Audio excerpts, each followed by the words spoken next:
Top quality और consistent performance के लिए सिर्फ सिल्वर पंप्स। टॉप क्वालिटी और कंसिस्टेंट परफॉर्मेंस के लिए सिर्फ सिल्वर पंप्स, नाम याद रखना। 12 मे 2025 पासून बीड जिल्ह्यात चोऱ्याचं प्रमाण प्रचंड वाढलंय।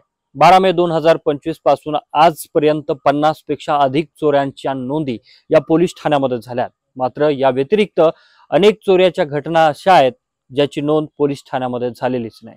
अशीच नेकनूर पोलीस स्टेशनच्या हद्दीमध्ये 6 ते 7 ठिकाणी चोरी झाली आहे आणि या चोरीच्या घटनांची नोंद आता पोलिसांमध्ये झाली आहे। माझ्यासोबत ज्यांच्या घरामध्ये चोरी झाली ते व्यक्ती आहेत।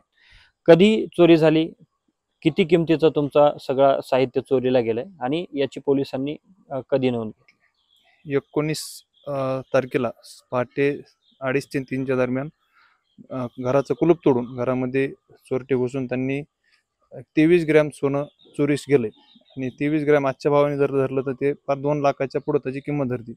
पण पोलीस स्टेशनला ज्यावेळेस गुन्हा दाखल करायला गेले असता पोलीस स्टेशनने एक तर 6 ते 7 दिवस टाळाटाळ करत हे गुन्हा नोंद करून घेतला नाही।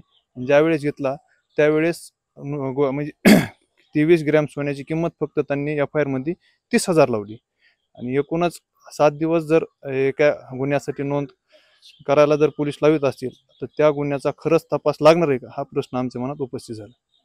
नक्कीच या चोरीच्या घटनांमुळे अनेक प्रश्न आता उपस्थित होऊ लागले। दुसरीकडे पोलिसांवरही त्यांनी गंभीर आरोप केला की 6 ते 7 दिवस जर FIR व्हायला लागत असेल तर यामध्ये खरंच तपास होईल की नाही हा खरा प्रश्न आहे। किती ठिकाणी या परिसरामध्ये चोरी झालेली आहे? 7 ठिकाणी झाली आणि रोज आम्ही गुन्हा घ्या म्हणून जात होतो तर काय दखलच घेतली नाही 7 दिवस त्यांनी। त्यानंतर नंतर त्यांनी 7 दिवसाच्या नंतर गुन्हा दाखल केला। किती 7 ठिकाणी चोरी झाली म्हणताय, मग यामध्ये किती FIR झालेले आहेत आणि किती लोकांचं किती किमतीचं हे सगळं साहित्य चोरीला गेलंय? 2 जागेवर व्यापार झालेले 2-3 लाख रुपयाची चोरी झाली, 3 लाख रुपयापर्यंत। आता ह्या सगळ्या घटनांनंतर पोलिसांचं कशा पद्धतीने वर्तन होतं किंवा तुम्हाला आता काय वाटतंय? पोलिसांनी आता संध्याकाळी पेट्रोलिंग ते करावं या भागामध्ये, ही आमची आहे ना तपास जलद गतीने हे करावं। तर ह्या परिसरामध्ये चोरी झाल्याच्या नंतर लोकांच्या मनामध्ये काय भीतीचं वातावरण आहे? काय भरपूर भीतीचं, रात्री या भागामध्ये बाहेर सुद्धा कोणी येत नाही 10च्या नंतर।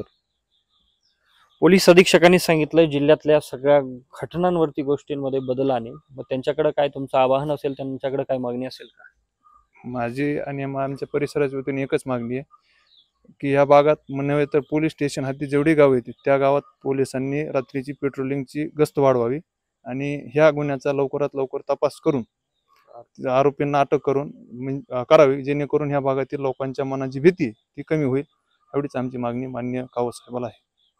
नक्कीच पोलीस अधीक्षकांनी सर्वांना आवाहन केलेलं आहे, कुठलीही घटना असेल, कुणाची तक्रार असेल तर त्यांनी पोलीस अधीक्षक कार्यालयाशी संपर्क साधण्यासाठी काही नंबर सुद्धा उपलब्ध करून दिलेत। मात्र चोरीच्या घटनांमध्ये गेल्या काही दिवसांपासून जी वाढ झालेली ती आहे ती अतिशय चिंताजनक आहे आणि लोकांमध्ये साहजिकच या घटनांमुळे मोठ्या प्रमाणात भीतीचं वातावरण असल्याचं देखील बोललं जात आहे।